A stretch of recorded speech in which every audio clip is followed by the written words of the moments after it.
Hi, my name is Navya Singh. I'm born and brought up in Bihar. I stay in Mumbai since 2009. It's been 11 years.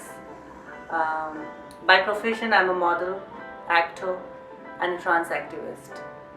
I'm a brand ambassador of Miss Trans Queen India, which is India's first national transgender beauty pageant.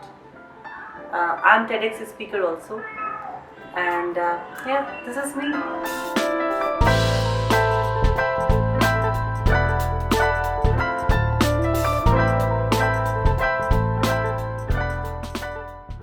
Today I am a role model for everyone, like for my whole community. But when I will say that when I started my transition, it was 2011 when I came to Mumbai and I started my transition. That time nobody was with me. I was alone. Family से मुझे निकाल दिया गया था. Father का उतना support नहीं था. My mother was very supportive since young age. And जब मेरे माँ बाप को बताया, काफ़ी आर्ग्यूमेंट्स हुए और जब उनको कोई सोल्यूशन नहीं दिखा तो उन्होंने मुझे मुंबई भेज दिया. एंड मुंबई से मेरी जो एक ट्रांस वुमन की जो जर्नी है, दैट स्टार्टेड. कहते हैं छोटे शहरों के सपने जब बड़े शहरों में आकर के साकार होने लगते हैं तो इंसान की जो चाहते हैं वो अंगड़ाइयाँ लेने लगती हैं. ऐसे ही जब मैं मुंबई आई and I transitioned myself into a girl एंड जब मुझे लगा कि नहीं, अब मुझे अपना लक ग्लैमर वर्ल्ड में आजमाना चाहिए, फैशन इंडस्ट्री में आजमाना चाहिए, तो मैंने ऑडिशंस देना शुरू किया. मैंने हर जगह जाकर के अपना प्रोफाइल उनको सेंड किया, बट कहीं ना कहीं मुझे रिजेक्शन मिला. और ये रिजेक्शन, मुझे लगा मुझे ये रिजेक्शन क्यों मिल रहा है. मैं उस वक्त तक अनजान थी इस चीज़ को लेकर के कि हर वक्त मैं जितने टाइम मैं ट्राई कर रही हूँ उतने वक्त मुझे रिजेक्शन मिलता है. वो मुझे एक प्रॉपर क्लू भी नहीं देते हैं कि आपको हम क्यों रिजेक्ट कर रहे हैं या क्या. कुछ दिनों के बाद एक सेम कहीं पे बहुत अच्छा ऑडिशन होने वाला था. मैं गई जहाँ पे मुझे पता चला कि वो एक फीमेल का ऑडिशन है और मैं वहाँ पे ऑडिशन देने के लिए गई. और जब लोगों को पता चला कि ठीक है, I am not a biological woman, तो उन्होंने मेरा ऑडिशन नहीं लिया और उन्होंने बोला कि ma'am we will audition you the next time because ये फीमेल का ऑडिशन है. अगर आपके पास हमारे पास ऐसा कोई प्रोजेक्ट ट्रांस को लेकर के आएगा तो definitely we will gonna contact you. So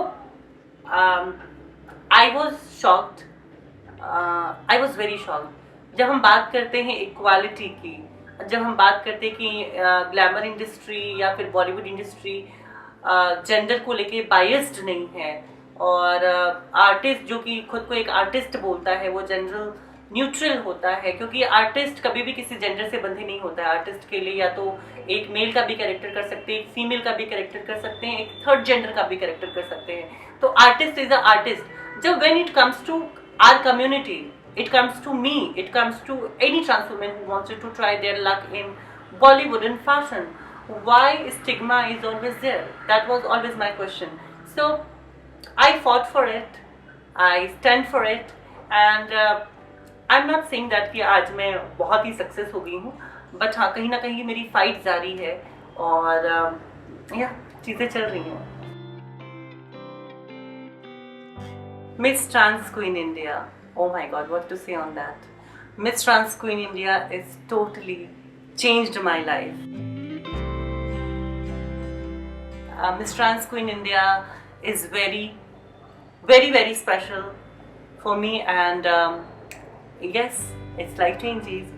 And whenever I used to wear this on my head, you can say that I always used to feel like I am queen with lots of responsibility and lots of determination, because एक queen जो है कहीं ना कहीं जो कहती है लोग उसकी बात को सुनते हैं और उसकी बात को अमल में लाते हैं.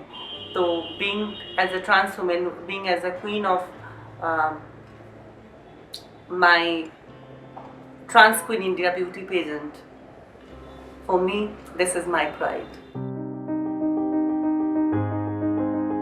जहाँ से मैं बिलोंग करती हूँ और आज भी हमारा इंडिया काफ़ी ज़्यादा मेल डोमिनेटेड है.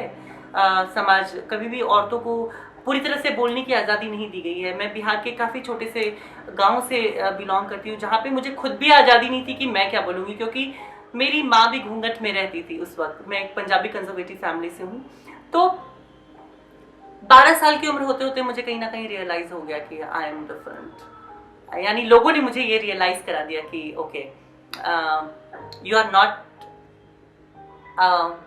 Female, you are a mail.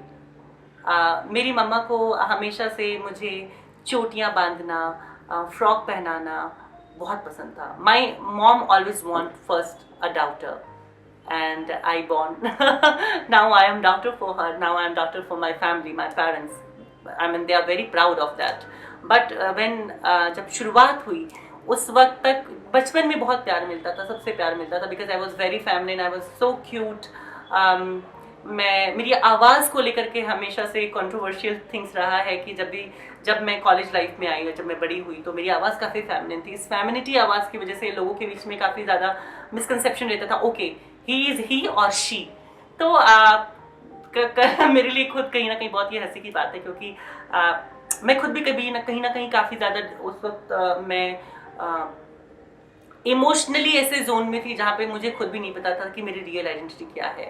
कहते कि जब इंसान को चोट लगती है तो पता चलता है कि उसकी रियल आइडेंटिटी क्या है। I still remember it's been at least 12 और 13 ईयर्स। मैं कॉलेज की पढ़ाई हमारी चल रही थी, बोर्ड एग्जामिनेशन ख़त्म होने वाला था, and something very crisis happen. I got molested with my friends.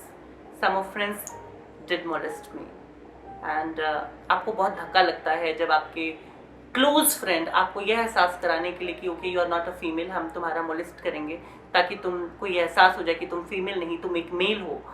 आप समझ सकते हो कि बच्चे का जो दिल होगा, अब कितना एज होता होगा, मेरे ख्याल से मैं 16 साल की होंगी उस वक्त। So this happened with me. I was totally broken down that time. कुछ समझ में नहीं आ रहा था मैं क्या करूँ नहीं करूँ। जब मैं घर आई, मेरी माँ ने मेरा शर्ट उतारा, मेरी माँ को समझ में आ गया कि what I have been going through. मेरी माँ ने मुझे कुछ नहीं कहा, और कुछ दिनों के बाद मैंने मेरी माँ से बात की कि मम्मा, I am really not comfortable in this body and I wanted to change myself. I wanted to become fully woman. And my mom said कि we are not gonna discuss this thing any more, because if your dad gonna heard one more time, he will shout on me and he will thrown out to the house.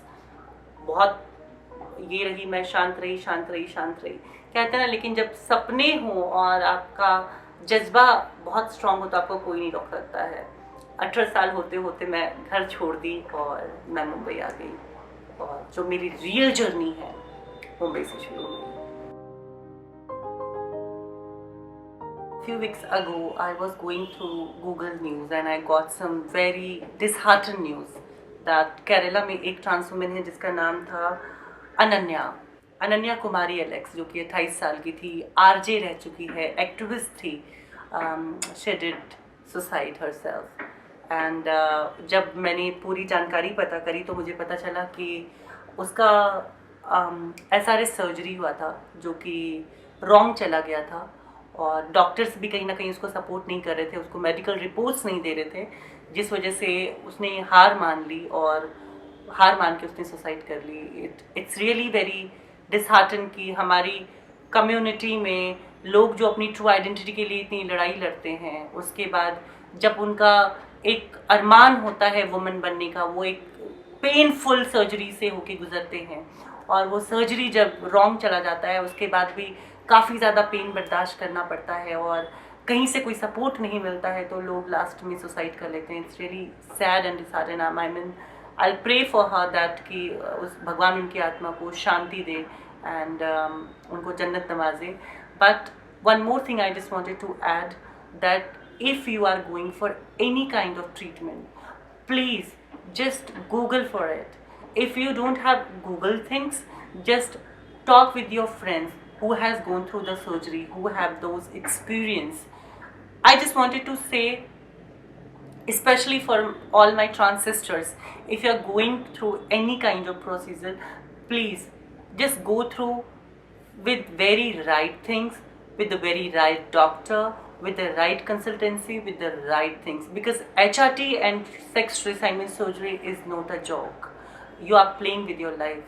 If इसलिए अगर आप किसी transitioning से होकर के गुजरो तो सही गाइडेंस आपको बहुत ज़्यादा ज़रूरी है। आप HRT में क्या यूज़ कर रहे हो वो बहुत ज़्यादा ज़रूरी है।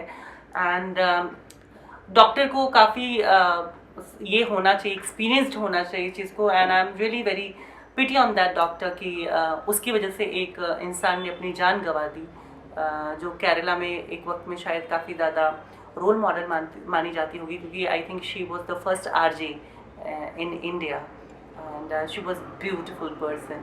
So my sympathy is with her family, and yeah, to the all youngest trans women and trans men, I would say definitely one thing: if you wanted to closet out of your closet, please come out with the pride, but don't take any decision. जल्दी में कोई भी decision आप मत कीजिए। आपकी ज़िंदगी बहुत प्यारी है, आप चाहें अपनी ज़िंदगी बहुत अच्छे से बना सकते हैं। It's depends on you.